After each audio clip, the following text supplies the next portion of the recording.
Hey Ryan, if you could touch on kind of the recent history of BLM from the time that they started to abuse their power and require you as a rancher here to do things that maybe you didn't want to do or things that would run you out of business. Sure.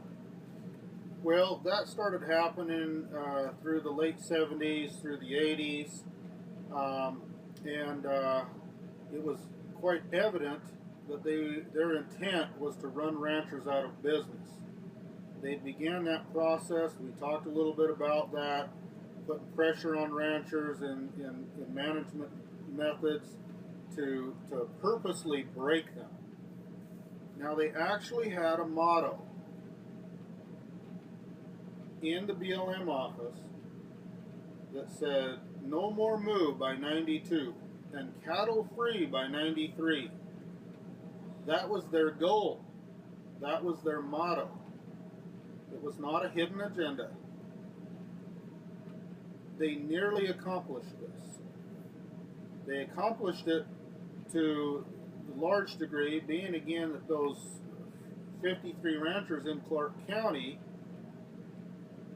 were eliminated down to just a few of us by 1993. Keith and Marilyn Ney still owned a ranch just south of us. A few of the other ranchers in town still had some rights, but about by 94, 95, they were all gone, and only my father remained. Now, again, that contract that we had with the BLM, this is how the contracts work. First of all, the BLM has no authority over a rancher unless there's a contract signed. Now, the contracts were worded in a way that gave the rancher agreed to give the Bureau of Land Management authority over the management practices of their ranch. The Bureau of Land Management can change the rules at any time. Even the lowest person on the totem pole in the Bureau of Land Management could dictate something and the rancher would have to comply. And again, the rancher was paying for this service. Doesn't make sense. But again, most of the ranchers did not realize that they did not have to do this. They did not realize that the Bureau of Land Management has no authority over them. Again, the fee is only due according to the contract. So, under the stress of not understanding true constitutional law, of not understanding bureaucracies, of not understanding the proper form of government, my family, we did sign the contracts and did comply to as much as we could to the edicts of the Bureau of Land Management. In any of those contracts, did it require you to give up your grazing or your water, mineral, and/or grazing rights? No, we never relinquished our rights.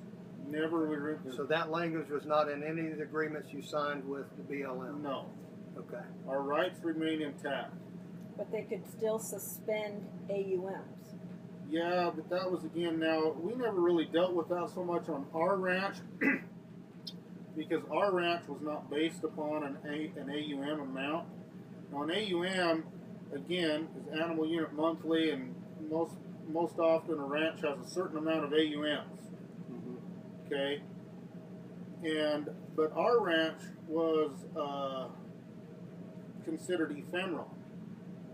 Now, the term ephemeral means that if there's lots of feed, we put more cattle out. If there's less feed, we put less cattle out. So it's based upon what's available rather than on a set number. Okay? So they couldn't really, in our ranch, they couldn't really cut or suspend AUMs because that's not how our ranch was based. We had a grazing right, and it was based upon an ephemeral basis. A lot of other ranches are not based that way. So the BLM couldn't come in and tell you that you've overgrazed a certain amount of it, or? Well, they tried to do that very thing. In fact, that was what they tried before they tried the tortoise thing, and that backfired on them. because they were saying that we were overgrazing this range and therefore we couldn't put the numbers out, again based upon the ephemeral basis. And we said, oh, that's a bunch of baloney. We don't, you know, that's not the truth. This is a good year. There's lots of feed, etc., etc. And so their range analysis personnel versus us were saying different things. So we both agreed to bring in a third-party individual, third-party range consultant that would analyze the range and then give his unbiased opinion. You know, he wasn't associated with BLM, he wasn't associated with us. That person was hired, he was the ag department, worked at Southern Utah University, range consultant, and he came and he spent a week or so analyzing our range, taking feed samples back to his lab. I don't know what all he did with them or whatever, measuring grass, measuring brush, measuring all these different things. And then he gave his professional recommended analysis of what this range needs. And his analysis was that this range needs a whole bunch more cattle. All right, so that backfired on the BLM, and so they backed off of that. And then a few years later, see, that would have been in the 80s, okay? And then a few years later, they come out with this desert tortoise. Now let's address the conservation issue. Before radical environmentalism got into this, ranchers were the original conservationists. Okay, ranchers are considered the stewards of the range.